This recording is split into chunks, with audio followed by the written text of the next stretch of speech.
반갑고 고맙습니다.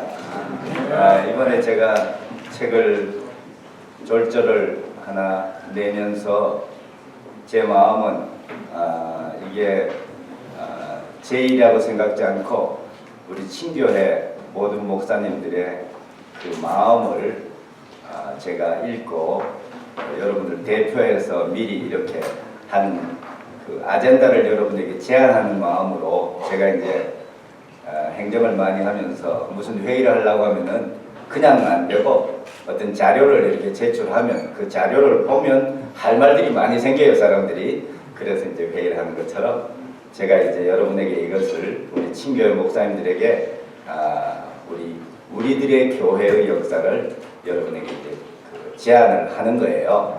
그럼 여러분들께서 이걸 보시고 숙제를 하나 드립니다. 내년 3월에 우리 김창원 목사님하고도 이야기가 됐습니다.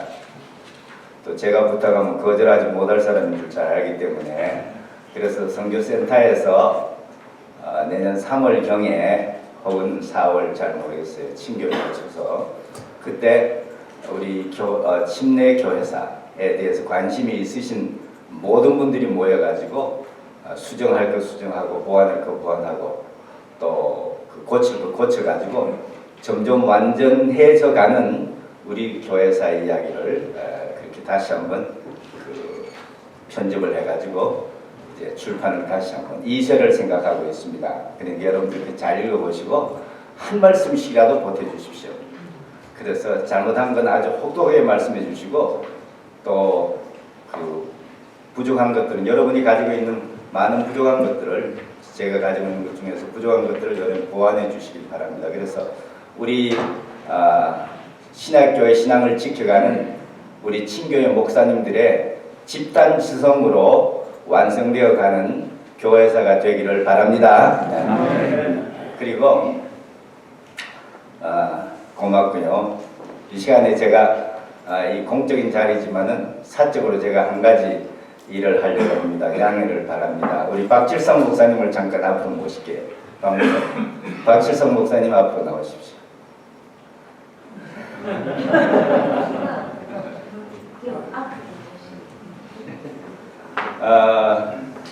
왜냐하면 내 평생에 늘 고맙게 생각하는 그런 귀한 목사님들이 오십시오.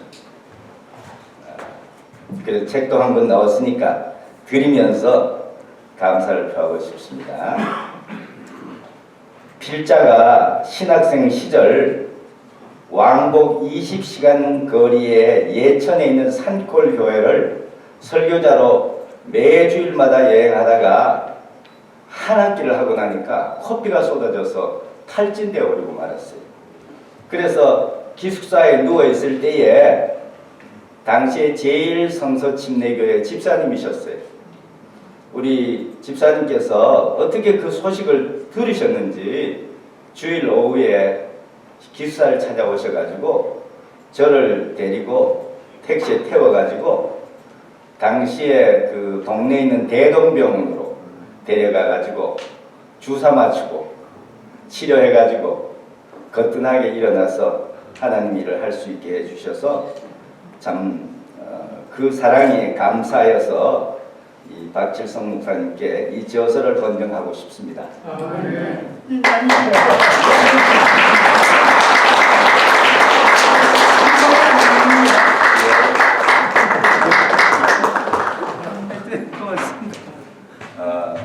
제 일생에 그렇게 탈진해 본 적도 없었고 끝없이 코피가 쏟아져 가지고 일어나지 못하고 그랬을 때 우리 어떻게 알고 오셨는지 그렇게 주셔서 참 감사하고요. 또 하나 우리 박진도 목사님께서 그 동천교회 이야기를 하는데 그렇다면 우리 주gen식 목사님을 빼놓을 수가 없죠. 그곳에서 참 교회를 세우시고 잘 인도해 오시는데 제가 바톤을 이어서 성탄절 날 제가 부임을 해가지고 11개월을 사역했는데 역사가 11개월인데 내용은 11년 이상의 내용이 있었습니다. 스토리가 많습니다. 한 가지 제가 말씀드릴 수 있어요. 뭔가 하면은 군대도 가기 전에 담임을 했으니까 어린 사역자를 하나님께서 긍휼히 보셔서 말도 할 수 없는 은혜를 베풀어 주셨고, 또 기적의 역사를 통해서 하나님께서 당신의 어린 종을 세워주셨습니다. 그 중에서 또 하나 잊어버리지 못하고 감사하는 분이 있는데, 우리 주견식 목사님의 사모님 되시는, 성함을 말씀드리면 전재님 사모님입니다. 그때 주변에 아주 그 주먹 깡패들이 많았는데, 외지에서 온 제가 참 바보짓을 많이 했는지 얼마나 그 핍박을 받고 박해를 받은지 몰라요. 대병으로 소주를 한 병씩 받아가지고 나하고 같이 인사하자 이러면서 밤새도록 괴롭히고 그럴 때 우리 전재님 사모님께서 그 후배들이거든요. 보호해주고 지켜주고 여러 가지 생각해 보면 참 고맙습니다. 제가 그곳에서 사역을 잘 감당할 수 있었던 것은 우리 전재님 사모님께서 잘 지켜주시고 어린 그 사역자를 도와주셔서 제가 그 일을 감당할 수 있었습니다. 한 번은 제가 다섯 교회를 김남주 목사가 둘이서 감당을 했거든요. 그래서 이제 다른 교회 설교하러 가다 보니까 전재님 사모님께서 쫓아가지고 봄에 못 낼 때예요. 전사님 와보세요. 뭘 그러시냐니까. 지금 교회 성도들이 나와서 어떤 집에 가서 모내기 울력을 한다는 거예요. 뭐를 내주고 돈을 받는 그런 일을 한다는 거예요. 그래서 제가 가보니까 우리가 모르는 사람들이 많이 있어요. 알고 봤더니 동네 사람들이 교회에서 그렇게 한다고 하니까 와가지고 모내기 해서 돈을 벌어가지고 그래서 교회 헌금을 하는 거예요. 그런 일이 왜 있었겠어요? 우리 전재님 사모님께서 교회 선전을 잘해가지고 그래서 그걸 가지고 교회 차인별 설교를 했습니다. 우리 전재님 사모님 고맙습니다. 네, 박수 드리고 싶습니다.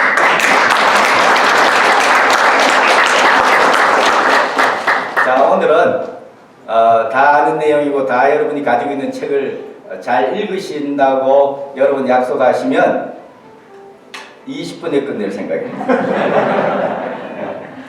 다른 이야기 없어요. 저도 거기밖에 없어요. 그리고 20분 동안은 여러분을 대표해서 우리 최용렬 목사님께서 이 침례교회사에 대해서 질문을 하면 답하는 식으로 이렇게 마무리를 하려고 합니다. 그러니까 여러분 괜찮으시겠죠? 네. 자, 그러면 시작하겠습니다. 자, 제가 우리 여기 학장님 계신데 학장님에게 어떤 제안을 드리고 싶은가 하면은 이제는 다시는 침례교회사라고 하는 서브젝트를 가지고 갖지 않았으면 좋겠다 싶어요. 왜냐하면 침례교회사라고 저도 썼지만은 편의상 무슨 침례교회가 여러 교파들 중에 한 교파인 것처럼 치부되는 이거 저는 못 견디겠어요. 여러분 침례교회사가 나중에 이제 우리 최 목사님이 질문을 잘할 거예요. 질문을 잘하는 사람이 훌륭한 사람이에요. 그래서 물어보면 하고 싶은 말을 잘 끄집어내가지고 질문을 해주는 것이 지혜로운데 그렇게 하려고 생각이 들어요. 그렇게 하면 여러분이 이렇게 어떤 분이 누가 뭐 물어봤어? 뭐 그런 이야기 하냐고 할 때 나는 물어보니까 대답하는 거예요. 그렇게 할 생각입니다. 그래서 앞으로는 우리 신학교에서 더 이상 침례교회사라는 지역적인 이야기를 하지 마시고 주님께서 세우신 totally His Church 그의 교회사를 가르치고 교회사를 우리가 배워야 된다고 나는 그렇게 믿습니다. 침례교회사는 뭐냐? 주님의 교회사입니다. 그래서 제가 영어로 His Church Story라고 했어요. Story. 어떤 분이 말하기를 히스토리라고 안 하고 왜 스토리라 하느냐? 여러분 히스토리라는 말이 His Story입니다. 주님의 역사입니다. 그래서 His Church Story. 이게 서브젝트가 됐으면 좋겠다 싶어요. 그리고 교회사 안에 주류가 누구인가 하면 바로 주님이 세우신 교회인 거예요. 그래서 His Church Story, 교회사, 나머지 교회사 속에 여러 파벌들이 생기고 나오고 이렇게 했어요. 자, 넘어가 보겠습니다. 다음 주세요. 자, 우리는 주님이 세우신 이 교회를 찾아가는, 발굴하는, 묻히고 덮이고 태워지고 버려진 밟힌 그리고 말살시켜버린 이 교회의 역사를 흔적들을 찾아가는 이러한 그 노정에 우리가 서 있는 건데 왜 우리가 그렇게 찾아가려고 하는가 하면은 바로 이 말씀을 우리가 믿기 때문입니다. 다 같이 한번 읽어보겠습니다. 시작. 내가 이 반석 위에 내 교회를 세우리니 내 권세가 이기지 못하리라. 이 말씀 우리가 믿습니다. 그 역사 수없이 많은 역사 속에서 수많은 박해와 핍박 아니에요. 그들이 한 것은 박해하려고 한 것도 아니고 핍박하려고 한 거 아니에요. 말살하려고 하는 말살시키려고 하는 이 잔혹한 그 음부의 권세 속에서도 주님께서 당신의 양떼를 품어주셨고 지켜주시고 보호해 주셨다고 우리는 믿습니다. 그렇기 때문에 이런 교회가 아무리 말살시켰다 하더라도 주님이 어느 곳에 보호해 주시고 지켜주셨다고 하는 것을 우리가 믿기 때문에 말하자면 고고학적 발굴하는 마음으로 우리가 찾아가고 보완하고 그리고 세워나가는 것입니다. 그래서 주님 세우신 이 교회가 음부의 권세가 이기지 못한다는 것을 믿고 그리고 역사 속에 면면히 바로 주님께서 지켜오신 것을 우리가 찾아가는 것이 우리들의 과제고 말하자면 후손들의 또 하나의 임무라고 저는 그렇게 믿습니다. 후손된 사람은 마땅히 우리 조상들의 그 지켜온 그 신앙과 그리고 그 역사를 우리들이 찾아내고 발굴하고 그리고 형편이 이제 이 정도 됐으니까 우리도 족보를 제대로 만들어야 되겠다 이런 생각이 드는 거예요. 자, 넘어가겠습니다. 자, 그럼 오늘 많은 내용 중에서 두 가지만 제가 말씀드리고 싶어요. 첫째는 뭔가 하면은 신약교회와 가톨릭이 언제 분리되었는가? 많은 사람들이 침례교회는 언제 시작됐어요? 일단 물어볼 거 최 목사님 그때는 내가 답할게요. 그 다음에 신약교회와 가톨릭이 분리됐다는. 여러분 저는 이렇게 믿어요. 가톨릭이 신약교회에서 분리했지 가톨릭에서 침례교회가 분리한 게 아닙니다. 생각해 보세요. 원류가 이렇게 내가 미시시피 강을 이야기했잖아요. 원류가 흐르는데 거기서 지류가 뻗어서 다른 데로 나갔다고 해서 그 지류가 원류가 아니라는 거예요. 그러니까 이게 원류가 뭐냐? 신약교회가 원류입니다. 그리고 신약교회의 신앙을 지켜온 것들이 바로 적든지 크든지 그게 바로 원류라는 거예요. 그러면 바로 캐토릭이 신약교회에서 분리나갔다는 거예요. 그 다음 두 번째는 제침례교회 아나베티스트가 이제 나중에 또 이것도 물어보세요. 물어보겠는데 제침례교회가 뭐냐? 중세 제침례 운동이 침례교회의 시작이라고 말하는 사람들이 있습니다. 이게 소위 영국 분리주의자 침례교회를 주장하는 사람들인데 이거 절대로 아닙니다. 만약에 그게 그렇다고 하려면 그 사람들은 그렇게 하세요. 그 사람들은 그렇게 하든지 뭐 어디서 붙여나가든지 그건 자유예요. 그러나 정말 신약교회는 어떻게 흘러왔는가 하는 것을 말씀드리려고 하는 거예요. 자, 빨리 가겠습니다. 들어도 돼요. 자, 그 다음에 이걸 알기 위해서는 배경이 뭔가 하면은 밀라노 칙령과 데살로니가 칙령입니다. 우리가 여기서 혼돈을 일으키고 있어요. 데살로니가 칙령을 모르기 때문에 밀라노 칙령에 대해서 오해를 하고 있어요. 자, 넘어가겠습니다. 그럼 밀라노 칙령이라고 하는 것은 무엇이냐? 여러분 잘 아는 거죠? 넘어갑니다. 이 밀라노 칙령이라고 하는 것이 왜 생겼는가 하면은 280년경에 로마 황제였던 디오클라티안이 무엇을 제안하게 되는가 하면 로마 영토를 4분으로 통치를 하기로 그렇게 제안을 했어요. 워낙 영토가 넓으니까 2분 통치를 하는데 넘어가 보겠어요. 이렇게 통치를 바꿨어요. 뭔가 하면은 동방과 서방으로 나누는데 동방과 서방으로 나눠가지고 동방은 자기가 황제인 디오클라티안이 다스리면서 동방을 둘로 또 나누어가지고 다뉴브 지역을 자기의 부제를 갈릴리우스라고 하는 부제를 세워가지고 그 지역을 통치를 하고 그 다음에 서방에는 황제 맥시미아누스를 세우고 그 밑에 부제를 콘스탄티누스를 세운 거예요. 콘스탄티누스가 누군가 하면은 콘스탄틴의 아버지입니다. 네, 이렇게 해서 세웠는데 여기서 이름을 이렇게 보는 거예요. 여러분 잊어버리지 마세요. 황제를 뭐라고 그런가 하면 아우구스투스라고 부릅니다.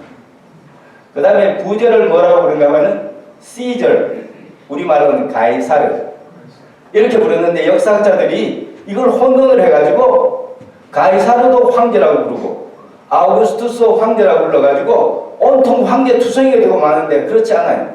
이것은 황제와 부제를 이렇게 나눠놨는데 역사학자들이 가이사르와 아우구스투스를 혼돈을 하기 때문에 일어나는 문제입니다. 그래서 이때 벌써 몇 명이 생겼습니까? 4명이 생겼죠?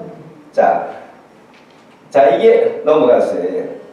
이게 뭔가 하면은 파란색하고 분홍색이 당시의 로마의 영토입니다. 여러분이 아셔야 할 것은 여기 분홍으로 되어 있는 것은 원로원의 속주들입니다. 원로원이 자기들이 통치하는 속주입니다. 그 다음에 초록색인가요? 이 초록색은 뭔가 하면은 황제들의 속주입니다. 황제들의 속주인데 여러분 잘 보세요. 원로원이 얼마나 지혜로운가.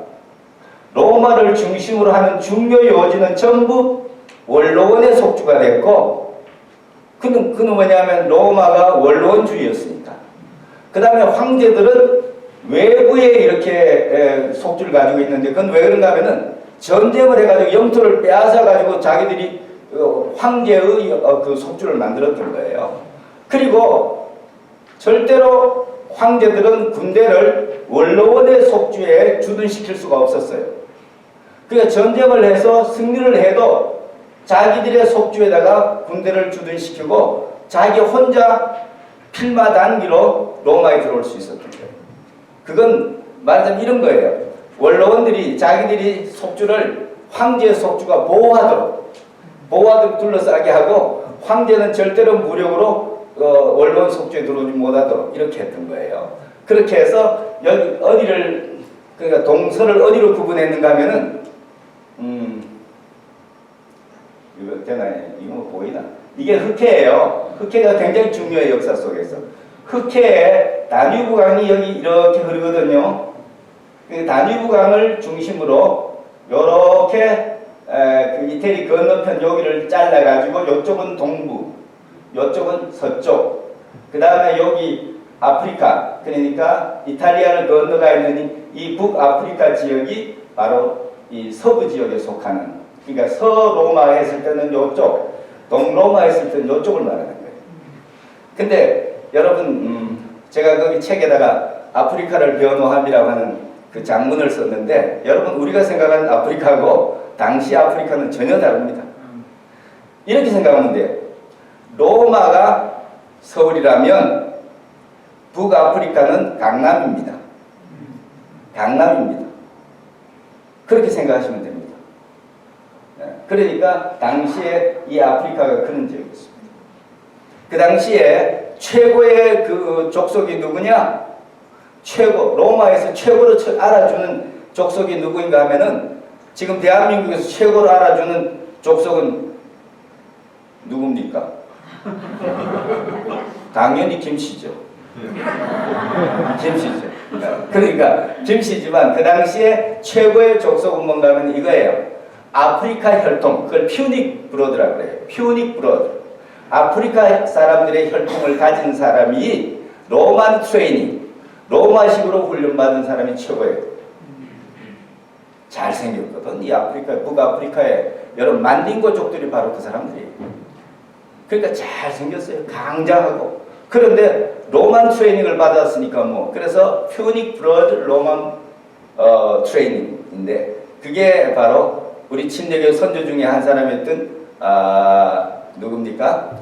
바로 그 유명한 사람들이 바로 거기서 나왔어요. 자, 이게 이제 넘어갑니다. 자, 그래서 밀라노 칙령은 어떻게 되는가 하면은 로마 제국 서편 황제 콘스탄티누스와 로마 제국 동편 황제 리키니우스가 313년에 공판 문서입니다. 리키니우스 황제와 콘스탄티누스 황제의 누이와의 결혼으로 밀라노에서 만나게 돼가지고 두 사람이 말하자면 그 칙령을 만들었는데 여러분 아까 4분 통치에서 황제 2명, 부제 2명, 4명이라고 그랬죠? 이렇게 됐으니까 됐는데 이 디오크라티안이 여러분 은퇴할 때 조심해야 돼. 내가 지금 연구하고 있는 게 미국의 10대 교회 지금 after 50입니다. 50년입니다. 50년 지난 뒤에 미국의 10대 교회가 어떻게 변했는가를 지금 제가 추적하고 있고 조사하고 자료를 모집하고 있습니다. 왜 그런가 하면 우리도 지금 그런 시대를 맞고 있다는 거예요. 단언을 한데 여러분이 어떤 사역을 일으켰다 하더라도 여러분의 후임자가 그 사역을 개선 발전시키지 못하면 여러분의 사역은 당대 끝나고 맙니다. 미국의 10대 교회 중에 당대 끝난 교회가 벌써 3개가 나타납니다. 자 그러면 이 문제는 뭔가 하면 왜 그런가 하면 이런 거예요. 디오크라티안이 20년이 되면 황제는 은퇴하자고 했던 거예요. 정경을 정했어요. 20년 돼서 은퇴를 하면서 그러면 후임을 선정을 해야 되는데 황제니까 자기의 부제였던 부제를 자기 지역의 황제로 추대를 하면서 다른 지역의 부제를 자기 부제였던 부제의 친구들을 이렇게 세웠어요. 그렇게 되니 결국은 뭔가 하면은 내 지역을 전부 자기 영향 아래 둬버린 거예요. 그렇게 되니까 싸움이 일어났는데 그 첫 번째 싸움이 뭔가 하면은 서부 지역의 프랑스와 그 독일 지역을 다스리고 있었던 콘스탄티누스가 이제 죽고 나서 당연히 사람들은 자기 아들이 계승할 줄 알았는데 디오크라티안이 자기 부제의 친구를 거기다가 꽂았어요. 그러니까 반란을 일으켜가지고 누가 황제인가 하면 다른 자기 황제의 아들인 콘스탄틴은 황제로 추대를 한 거예요. 군대들이. 그래가지고 죽이고 살리고 난리를 쳐가지고 한때 7명의 황제와 부제가 로마에 난립을 하게 됐어요. 여러분 세계적으로 이런 난립이 있었던 시대가 소위 중국의 춘추 전국시대. 우리 김명환 목사 알 거예요. 춘추 전국시대에 7개 나라가 있었어요. 기억 안 나요? 나는 김명환 목사한테 배웠는데. 네. 네? 진초, 연제, 한위제. 요 7개 나라가 춘추 전국시대를 이뤘잖아요. 그래서 싸우고 죽이고 하다가 결국 누가 통일했어요? 뭐 조나라, 한나라, 뭐 제나라, 결국 진나라. 이렇게 해서 이제 두 사람이 남았어요. 서편에는 콘스탄티누스, 동편에는 리키니우스가 이제 남은 거예요. 그래서 이 두 사람이 뭘 했는가 하면 그걸 했어요. 평화조약을 맺고, 그리고 리키니우스에게는 콘스탄티누스가 자기 동생을 줘가지고 여동생을 줘서 결혼을 하게 됐어. 이렇게 돼가지고 여러분 근데 리키니우스는 로마 지역을 다스리고 있었거든. 로마 지역을 다스리고 있을 때 벌써 2년 전에 기독교인들에게 관용령을 내렸어요. 근데 이제 그 콘스탄티누스가 내려오다가 뭐 여러 가지 난설이 많잖아요. 밀라노 그 다리에서 밀리우스 다리에서 무슨 십자가를 봤다는데 이건 천주교에서 만들어낸 이야기예요. 그거는 말이 안 되고 그래가지고 이 두 사람이 기독교 관용을 내린 것이 바로 밀라노 칙령입니다. 자 그러면 밀라노 칙령에 대한 우리의 오해가 뭐냐 이거예요. 넘어가 주세요. 자, 이 칙령의 내용은 뭔가 이거예요. 자 보세요. 기독교도에게 인정된 이 완전한 신앙의 자유는 다른 신을 믿는 자에게도 동등하게 인정되는 것이다. 이걸 거꾸로 말하면 그때는 기독교는 로마 사람들이 믿으면 안 되는 사교였어요. 믿는 사람은 다 죽였어요. 그런데 이제는 로마의 기독교도들도 로마에서 있는 다른 종교처럼 다 그렇게 인정을 하겠다고 하는 인정을 한 거였어요. 그 다음에 두 번째는 뭔가 하면은 이제 리키니우스는 그렇게 했는데 그 콘스탄티누스는 인심을 더 얻기 위해서 한 가지 파퓰리즘을 쓴 거예요. 그게 뭔가 하면은 지금까지 그것을 훼손당하는 일이 많았던 기독교에 대해서는 특히 몰수당한 기도처의 즉각 반환을 명하는 것으로 보상하고자 한다. 그러니까 다 재산 돌려주겠다는 거예요. 그리고 몰수된 기도처를 경매에서 사들여서 소유한 사람들이 있을 거 아니에요. 그죠? 그런 사람들을 다 돌려줘라. 대신에 값은 국가에서 지불하겠다.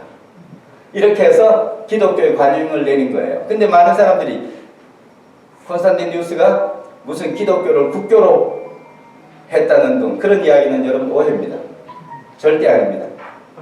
그냥 관용령을 내렸을 뿐이에요. 다른 종교와 똑같이 믿어도 된다.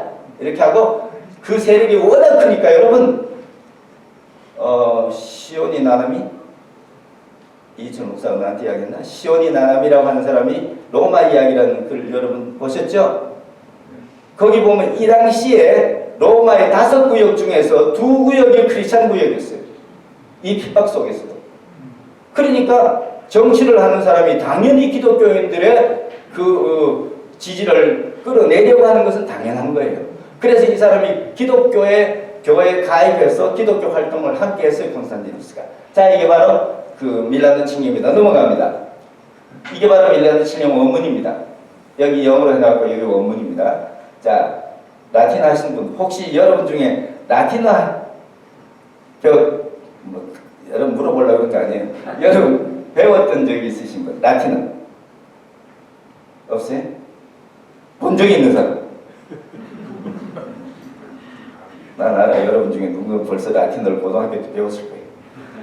근데 지금 여러분 자 필요해요. 우리 교회사에 연구하는데 정말 필요해요. 그치 어머니? 우리 지금 라틴어는 우리 아이가 그 제2부전공을 해가지고 도움을 받았는데 그놈한테 도움 받기 얼마나 힘든지 몰라요.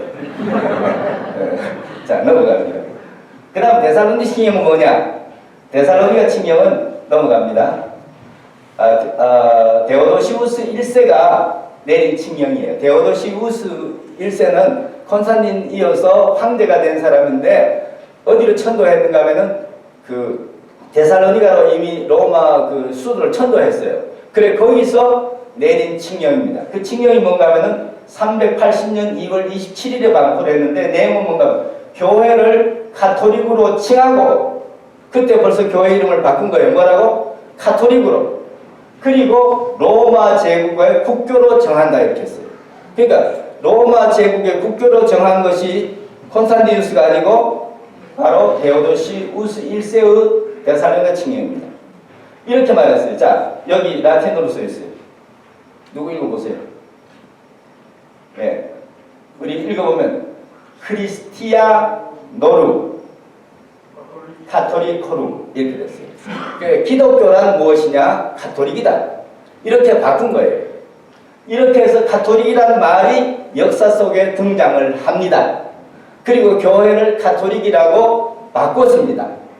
그러니까 교회에서 누가 분리해 나갔어요? 카톨릭이 생긴 거예요, 새로. 여러분, 전부터 있던 것이 원리입니까? 새로 생긴 것이 원리입니까? 새로 생긴 것이 아니라 전부터 있던 것이 원리입니다. 자, 그렇게 했어요. 자, 넘어갑니다. 그래서 신약교회와 카톨릭이 분리가 되게 되는데 신약교회는 초기부터 이단적인 요소들이 침투할 때 서로 정죄하면서 혼재되어 있었어요. 처음부터 틀린 사람 많이 나왔어요. 그렇죠? 그랬지만 서로 정죄하는 거예요. 너희 잘못됐다. 너희 잘못됐다. 하지만은 같이 살았던 거예요. 그리고 여러분 우리 성서침례교회 이제까지 제일 많이 들은 말이 뭡니까? 대교단들로부터 뭐라고 들었어요? 이단이라고 들으면서 왔죠? 우리가 거기서 저항도 하고 뭐 별명도 하고 국동방송에도 심지 사도신경 안 하는 누구?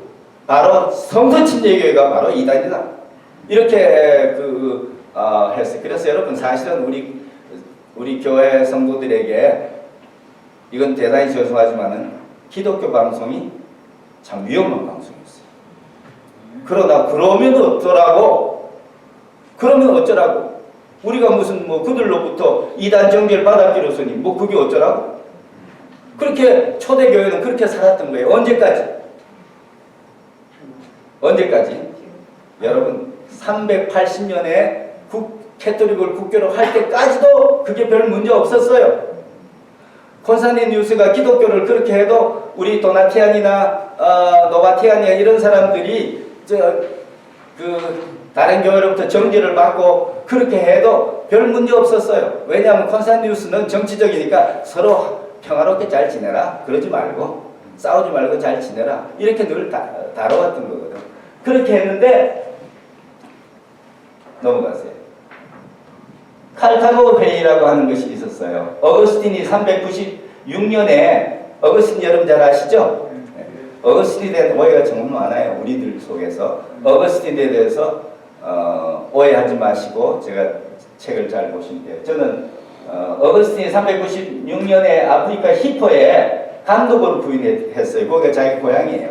그 고향이 했는데 도나티안들이 워낙 강한 거예요. 그 지역에 언제까지? 396년에. 그래가지고 자기가 감독인데도 종교회의를 열지도 못했던 거예요. 워낙 그 도나티안들이 강하니까. 그래가지고 어떻게 했는가 하면 넘어갈게요. 여기에 여러분 꼭 아시죠? 어거스틴이 쓴 명저 중에 2개를 꽂으라면 난 이거 명제라고 생각 안 해요. 그의 참회로 내가 제 책에 썼지만 정말 진정한 참회록은 캐토릭에 있다가 내가 많은 사람들을 지옥으로 이끌고 있었구나. 이거 있었구나. 하나님 용서해 주세요. 그러면서 메노나이트를 인도한 메노 시몬 같은 참회록은 진정한 참회록. 여러분 안식교회 어떤 그분 누구죠? 뭐 음식 이야기하고 했던 사람. 이름 말하지 마세요. 그건 미안하니까. 그 사람이 나중에 무슨 어느 교회로 이렇게 개종을 하면서 이렇게 말했어요. 나를 믿고 따라왔던 많은 사람들에게 내가 잘못했다. 이런 게 참회록이에요. 그러니까 어거스틴 참회록은 그건 아니고. 근데 이 사람이 또 하나 명제가 신의 도성입니다. 나는 어제 우리 주gen신 목사님 강의하는 거 듣고 참 감동했어요. 여러분 나이가 많아진다는 것이 뭔가 했더니 눈물이 많아지는 것 같아요. 어제 나는 많이 울었어요. 왜 울었는가 하면은 내가 그 전날 어떤 사람이 여기서 낙엽을 쓰는 거 보고 내가 글을 썼어요. 오늘은 낙엽을 쓰는 노인 청소부가 밉다. 가지에 달렸을 때는 그렇게 아름다운 단풍이라고 칭송하더니 땅에 떨어져서 그 시커먼 포도를 그래도 아름답게 장식하고 있는 카페처럼 장식하고 있는 그 낙엽을 쓸어버리는 그 노인 청소부가 나는 밉다는 거예요. 여러분 가지에 달려있을 때만 낙엽이 아니고 떨어졌을 때도 아름다운 거예요. 아름다운 거예요. 그러니까 여러분 나는 우리 학장님에게도 부탁하지만은 정말로 평생 신앙을 믿음으로 지켰을 뿐만 아니라 그것을 증명한 사람들이 학생들에게 그 절절한 믿음을 가르치고 무장시켜서 다음 세대를 잇도록 하는 이 일에 우리가 소홀히 하면 안 되겠다는 생각이 들었어요. 어제 참 귀한 강도. 그리고 또 누구예요? 우리